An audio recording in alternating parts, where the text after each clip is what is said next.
Yan. Nag-order si JM ng parcel. Ngayon lang dumating. Open niya muna. Nakikita ka na ko lang damit. Yan. Pag ginunting lahat.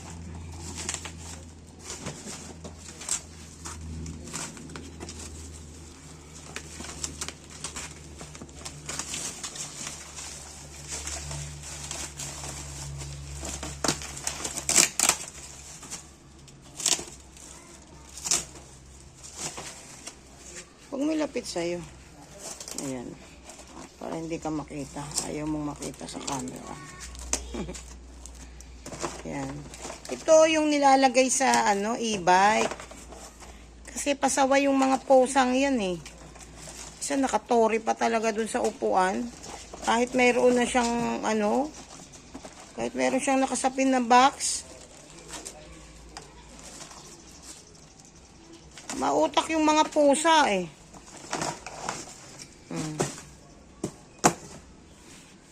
Ayan.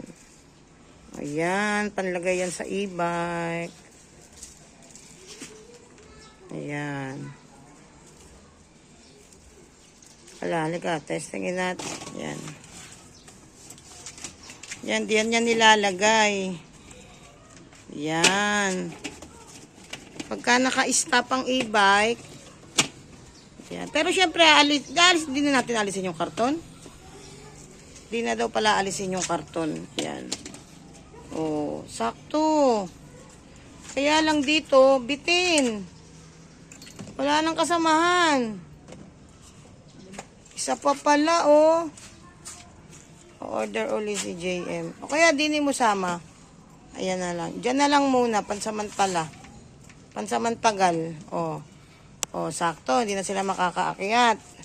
Ito, medyo igigitna na lang natin dyan ng bahagya.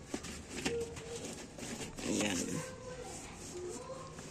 Pero hindi na rin natin naalisin yung box.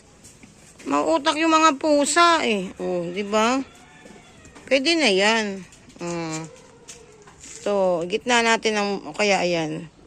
Gitna natin ng bahagya. Ayan. Ayan. Tingnan ko lang kung makaakyat pa yung mga pusa nito. Maangat siya. Ayan. Tingnan ko lang kung makakaakyat pa yung mga pusa na yan. O, diba? Yung in-order niya na yan ay para sa e-bike namin na si Moon. O, diba? Tingnan mo, oh. Sakit nga, oh. Pagka, tingnan ko lang kung makakit pa yung mga pusa-pusa na yan. Ayan.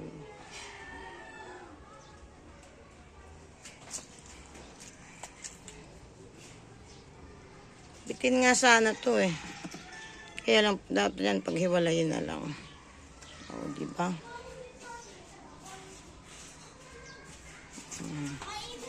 Yan na lang. O, diba? Yan ang purpose ng in-order ni JM na panglagay sa e-bike. Pangontra sa mga pusa na umaakyat. Yan.